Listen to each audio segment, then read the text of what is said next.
It's time to make your great escape, and heaven knows you need a break. Forget your duties, forget your cares. It's good to get away.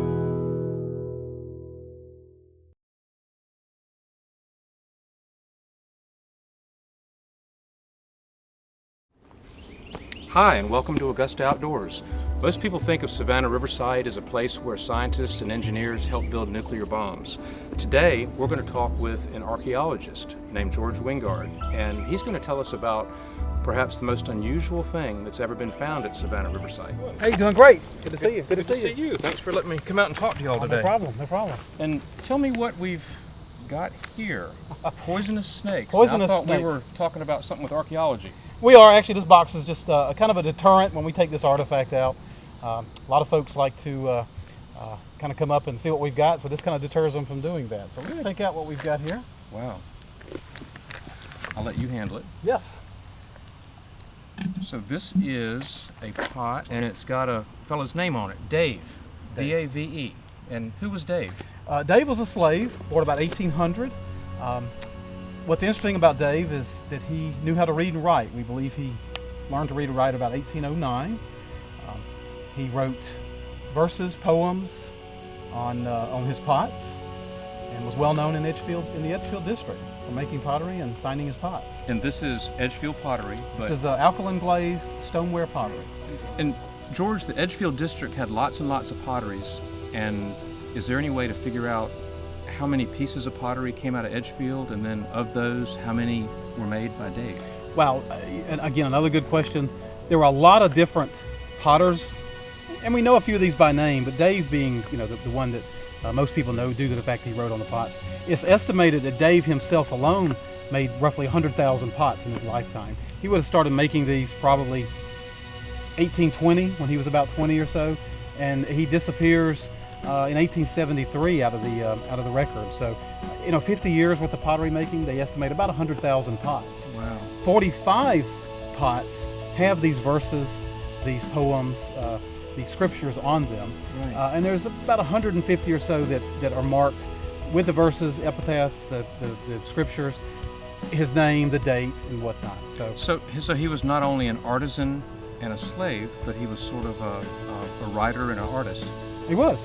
And a philosopher in some ways. What sort of poems did he put on his pots? One of the first words he writes on one of his pots is the word concatenation, which means to be chained or to be linked. He wrote this in 1834. That's a pretty long word. A concatenation, yes, it is. He writes, while still a slave, he writes, "The 4th of July has surely come to blow the fife and beat the drum." And this is an ironic verse. He's a slave, but he's writing about independence. Day. One of the verses that we really find interesting is at one point, Lewis Miles comes into their turner shed where Dave was working. Lewis Miles being the owner? Dave's owner. Okay. Right. He says, he questions Dave about why he's putting the handle where he's putting it, or the strength of the handle. And Dave continued putting the handle on, and then writes on the pot LM for Lewis Miles. Right. Says this handle will crack. Well, today that pot is still in a museum. Handle's right where he left it. No problems. We actually think this handle may have snapped. So we think it kind of funny. We're glad Dave didn't write LM says this handle will crack on this pot, because we think this may be the cause of this pot's demise 60 plus years ago. That is amazing. It's sort of his voice from the past. It is. It's really amazing. We take this pot out for on outreach venues, so folks can come up, touch it, feel it, run their fingers across his name. Many of these pots are in museums. They're in behind glass. They're in private collections. But this one goes out for the kids to see, the public to touch, and really get an idea for Dave's work. Well, it's certainly a beautiful piece, and it's also, if I'm not mistaken, it's something that kind of exemplifies what the archaeological research program does, which is to find and preserve things that otherwise would have been lost. Exactly. Our job for the Department of Energy out on Savannah Riverside is to protect the nearly 12,000 years worth of cultural history. Yeah. And this was a unique find. We've got 1 million+ artifacts that we've found over the years from the site, but this is a very unique artifact, one with a great history, and we find it's a great ambassador for talking about archaeology and going out and telling Dave's story. Well, it sure is, and if it weren't for the program and the find, think how many people would not have learned about Dave. Yeah. And thank you for sharing it with us You're today. quite welcome. You're quite welcome.